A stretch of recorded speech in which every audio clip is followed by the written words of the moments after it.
12 ফেব্রুয়ারি 2026-এ আমাদের দেশে দুটি ভোট অনুষ্ঠিত হবে।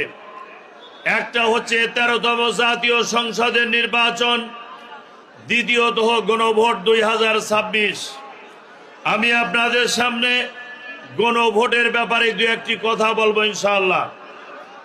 আমরা জানি 2024-এর 5ই আগস্টের পরে বর্তমান যে অন্তর্বর্তীকালীন সরকার রাষ্ট্র পরিচালনা করেছে, তারা জাতির গুরুত্বপূর্ণ কিছু বিষয়ে সমস্ত রাজনৈতিক দল, সুশীল সমাজ, জাতিসংঘ, ইউরোপীয় ইউনিয়ন, বিভিন্ন দাতা সংস্থার সঙ্গে আলাপ আলোচনা করে জাতীয় ঐক্যমত কমিশন জাতীয় গুরুত্বপূর্ণ কিছু বিষয়ে ঐক্যমত হয়েছেন এবং বাংলাদেশের সকল রাজনৈতিক দল এই জাতীয় ঐক্যমত কমিশনের এই বিষয়ে স্বাক্ষর করেছে।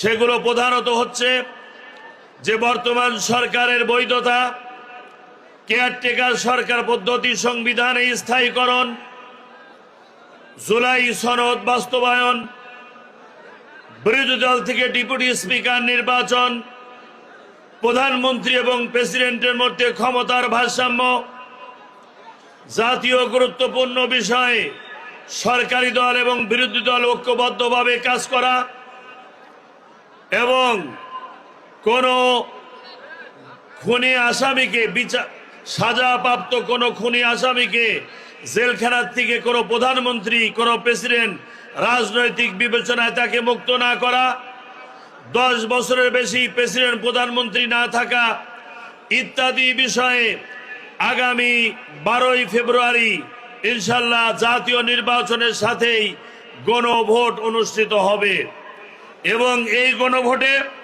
ইনশাল্লাহ আমরা হা ভোট প্রদান করে এই সরকারের বৈধতা, জুলাই সনদ বাস্তবায়ন, কেয়ারটেকার পদ্ধতি স্থায়ীকরণ সহ আমরা ইনশাল্লাহ ঐক্যবদ্ধ বাংলাদেশের রূপরেখার ব্যাপারে আমরা হা ভোট দিয়ে এটা ত্বরান্বিত করব ইনশাল্লাহ।